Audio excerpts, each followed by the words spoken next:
Topic के बारे में डिस्कस करेंगे वह है न्यूटन्स लॉ ऑफ मोशन। कितना इंपॉर्टेंट टॉपिक्स है, आपके एग्जाम में अक्सर पूछाता है न्यूटन्स लॉ ऑफ मोशन क्या होते हैं, न्यूटन्स ने कितने नियम दिए थे।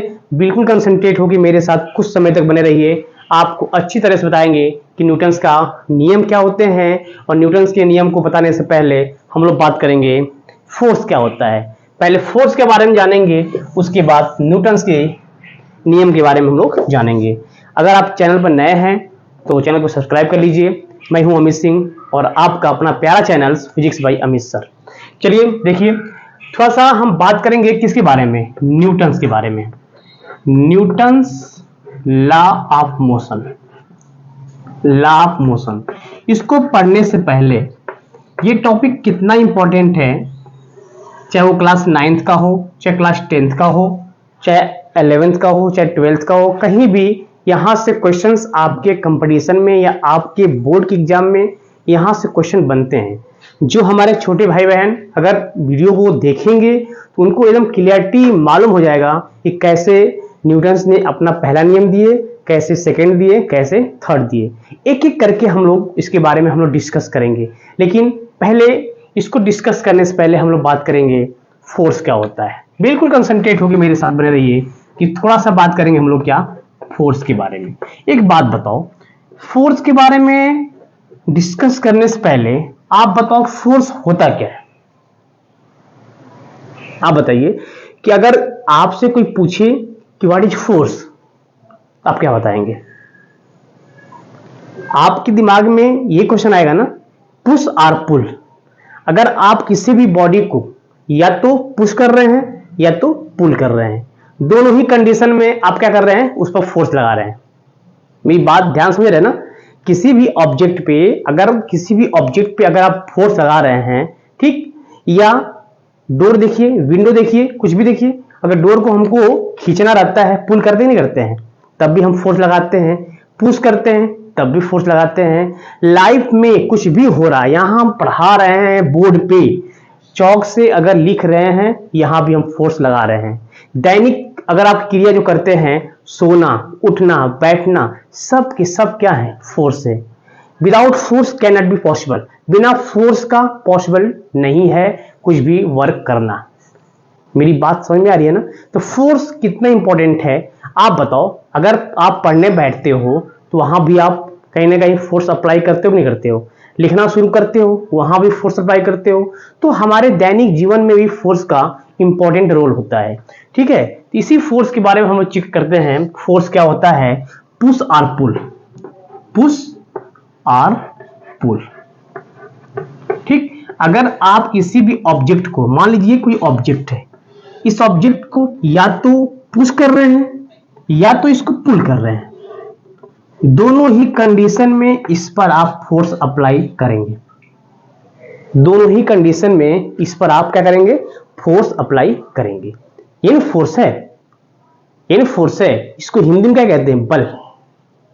इसको हिंदी में देखिए, ये स्पेशल किसी बोर्ड को विशेष रूप से देख के नहीं पढ़ाया जा रहा है। ये एनसीईआरटी में जो आपको दिया हुआ है उसी के अकॉर्डिंग पढ़ाया जा रहा है, चाहे आपका सीबीएसई बोर्ड हो, चाहे आपका यूपी बोर्ड हो। ध्यान से देखिएगा, सभी बच्चे इसको अच्छी तरह से देखेंगे। अगर हम बात करेंगे बल के बारे में, फोर्स क्या है, फोर्स इज बल। इसको हिंदी में क्या बोलते हैं, बल। मेरी बात समझ रही ना। बल क्या है, अगर आपसे हिंदी में कोई पूछ देगा कि बल क्या है तो आप क्या बताएंगे? बल वह वाह्य कारक है जो किसी वस्तु के विरामावस्था में परिवर्तन करता है या परिवर्तन करने का प्रयास करता है। उसी को हिंदी में इंग्लिश कहा गया है पुश और पुल। अगर कोई बॉडी रेस्ट में है तो उसको मोशन में करेगा, अगर मोशन में है उसको रेस्ट में करेगा। दोनों ही कंडीशन में आप कहीं ना कहीं फोर्स अप्लाई कर रहे हैं, ठीक है। तो ये फोर्स होता है। फोर्स का अगर देखा जाए, फोर्स को डिनोट किससे करते हैं, एफ से। एफ इक्वल टू क्या होता है, मास इनटू एक्सीलरेशन।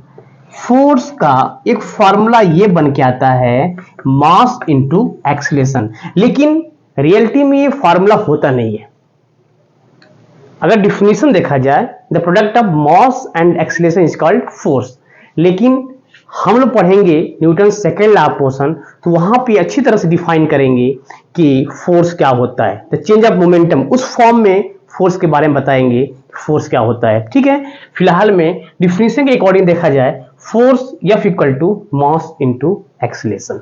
ठीक है, अब देखा जाए ये कंफर्म हो गया, इसमें किसी को कोई डाउट? फोर्स के बारे में जान गए ना कि फोर्स क्या होता है, कि आप किसी भी बॉडी को या तो पुल करेंगे या पुश करेंगे। कोई भी काम देखिए, हम डस्टर से इसको हम अगर रफ कर रहे हैं, इरेज कर रहे हैं, तब भी हम कहीं ना कहीं इस पर फोर्स अप्लाई कर रहे हैं। इसका मतलब फोर्स अप्लाई करने के लिए हमको वर्क भी चाहिए। अभी अगर हम पढ़ेंगे वर्क के बारे में क्या होता है, एक एक टॉपिक क्लियर करेंगे आपको, बिल्कुल कंसंट्रेट होके वीडियो पर बने रहिएगा। अगर आप को शेयर करना होगा तो जो भी आपके साथ हैं सबको शेयर कर दीजिए ताकि सबका हेल्प हो सके। एक बात बताओ, इस फोर्स के बारे में, फोर्स का फॉर्मूला क्या होता है? F इक्वल टू, दिखाते किससे हैं? F से। बिल्कुल कंसंट्रेट हो, देखिए मास इनटू एक्सीलरेशन। फोर्स कैसी क्वांटिटी है? आप कहेंगे sir force is a vector quantity.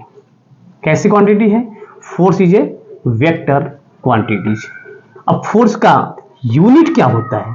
तो फोर्स की यूनिट जानने से पहले, फोर्स के दो होते हैं यूनिट, दो क्या तीन होते हैं।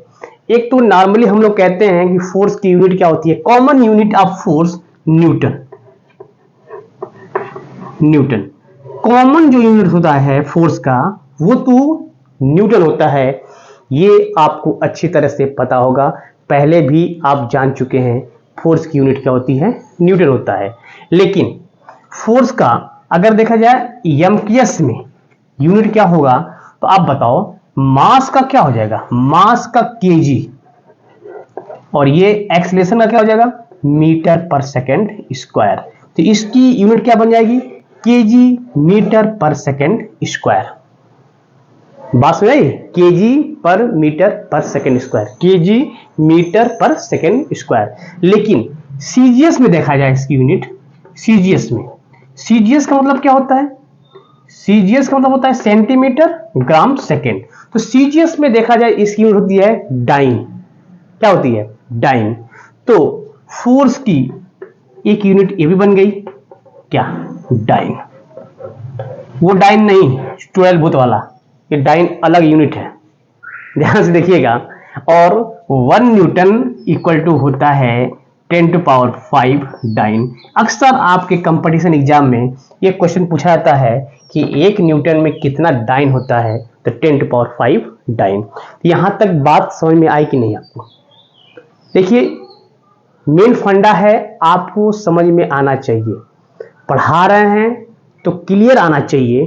तो ये हम लोग फोर्स के बारे में जाने कि फोर्स की यूनिट क्या होती है, फोर्स क्या होता है।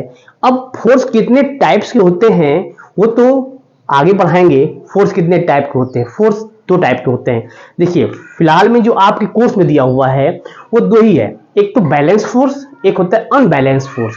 तो बैलेंस फोर्स क्या होते हैं, इसको एक बार ओनली समझ लीजिए। बैलेंस फोर्स क्या होते हैं? अगर सभी फोर्स का रिजल्टेंट नेट फोर्स अगर 0 हो गया तो ऐसे फोर्स को कहते हैं बैलेंस फोर्स। अब आपके दिमाग में आ रहा होगा कि सर कैसे 0? देखिए समझा रहे हैं, ध्यान समझिए पहले। How many type of force, अभी आपकी मेन हेडिंग पड़ी हुई है न्यूटन्स लॉ ऑफ मोशन, लेकिन थोड़ा सा how many type of motion, sorry type of force, type of force बिल्कुल ध्यान समझिए। एक तो होता है बैलेंस, क्या होता है? बैलेंस्ड। एक होता है अनबैलेंस, अनबैलेंस्ड फोर्स। तो बैलेंस फोर्स का मतलब होता है the net force will be 0। अगर मान लीजिए कोई ऑब्जेक्ट दिया है, इस पर आप लगा रहे हैं 5 न्यूटन और इस पर लगा रहे हैं, इधर से भी लगा रहे हैं 5 न्यूटन। बताइए, इधर से लगा रहे हैं 5 न्यूटन, इधर से लगा रहे हैं 5 न्यूटन, तो दोनों का रिजल्टेंट क्या हो जाएगा? 0 हो जाएगा। तो नेट फोर्स क्या हो जाएगा? F net 5 - 5 = 0। तो अगर सभी फोर्स का नेट 0 हो गया तो ऐसे फोर्स कहते हैं बैलेंस फोर्स। आई होप समझ में आया होगा कि बैलेंस फोर्स क्या होते हैं। देखिए बिल्कुल कंसंट्रेट होकर अगर सुनेंगे तो बिल्कुल आराम से सिंपल से लैंग्वेज में आपको बता रहे हैं और ये सब समझ में आ जाएगा। अनबैलेंस फोर्स क्या होते हैं? अनबैलेंस फोर्स वो फोर्स होते हैं उसका रिजल्टेंट जीरो नहीं होता है। अनबैलेंस फोर्स का रिजल्टेंट या नेट कभी जीरो नहीं हुआ। सर आप बताइए कैसे नहीं होगा? देखिए ध्यान से, ये मान लीजिए कोई ऑब्जेक्ट है, इस पर हम लगाए हैं 5 न्यूटन का फोर्स, इधर से लगाए 3 न्यूटन का फोर्स। तो एक बात बताओ कि क्या इसका रिजल्टेंट, क्या इसका नेट फोर्स जीरो होगा? एकदम नहीं होगा। क्यों नहीं होगा? इसका एफ नेट क्या हो जाएगा? इसका एफ नेट हो जाएगा 5 माइनस 3, ये हो जाएगा आपका 2। तो ये आपका जीरो नहीं मिला, लेकिन ये आपका जीरो मिल गया। तो ये बैलेंस फोर्स और अनबैलेंस फोर्स बेटा यही होता है। इसमें नेट फोर्स जीरो होगा, लेकिन इसमें नेट फोर्स जीरो नहीं होगा। आई होप ये कॉन्सेप्ट समझ में आपको आया होगा कि फोर्स की दो टाइप में बैलेंस और अनबैलेंस क्या होते हैं, फोर्स क्या होते हैं, फोर्स की यूनिट क्या होती है, एमकेएस क्या होता है, सीजीएस क्या होता है, सीजीएस में यूनिट क्या होती है, ये सब चर्चा हो चुका। अब हम लिख चल रहे हैं आपको न्यूटन्स लॉ ऑफ मोशन। इसको आप नोट करिए। देखिए अब आइए बिल्कुल कंसंट्रेट हो गए, एक बार ध्यान से देखिएगा न्यूटन्स लॉ ऑफ मोशन क्या होते हैं। न्यूटन्स लॉ ऑफ मोशन को जानने से पहले, न्यूटन्स लॉ ऑफ मोशन को जानने से पहले इसमें हम लोग पढ़ेंगे इनर्शिया लॉ। इनर्शिया के बारे में बात करेंगे कि इनर्शिया क्या होता है। देखिए न्यूटन ने अपने पहले नियम में क्या कहा था, ये फर्स्ट लॉ ऑफ मोशन है न्यूटन का पहला, न्यूटन का पहला नियम है। पहला नियम क्या है, बिल्कुल ध्यान से समझिएगा। न्यूटन ने पहले नियम में क्या कहा, if a body rest to rest और motion to motion when the external force apply in that body, यदि कोई भी ऑब्जेक्ट रेस्ट में है तो रेस्ट में रहेगा, मोशन में है तो मोशन में रहेगा। कब तक? जब तक उस पर कोई भी बाहर से फोर्स न लगाई जाए। यही है न्यूटन्स का फर्स्ट लॉ ऑफ मोशन। इसको इनर्शिया लॉ भी कहा जाता है। इनर्शिया लॉ क्यों कहते हैं? द टेंडेंसी ऑफ पोजीशन, अपनी अवस्था को बनाए रखने की जो टेंडेंसी होती है ना, अपनी अवस्था को बनाए रखने की जो प्रवृत्ति होती है ना, वही जड़त्व होता है, वही इनर्शिया होता है। अब आपके दिमाग में आ रहा होगा सर अपनी अवस्था को बनाए रखने की टेंडेंसी का मतलब सर क्या?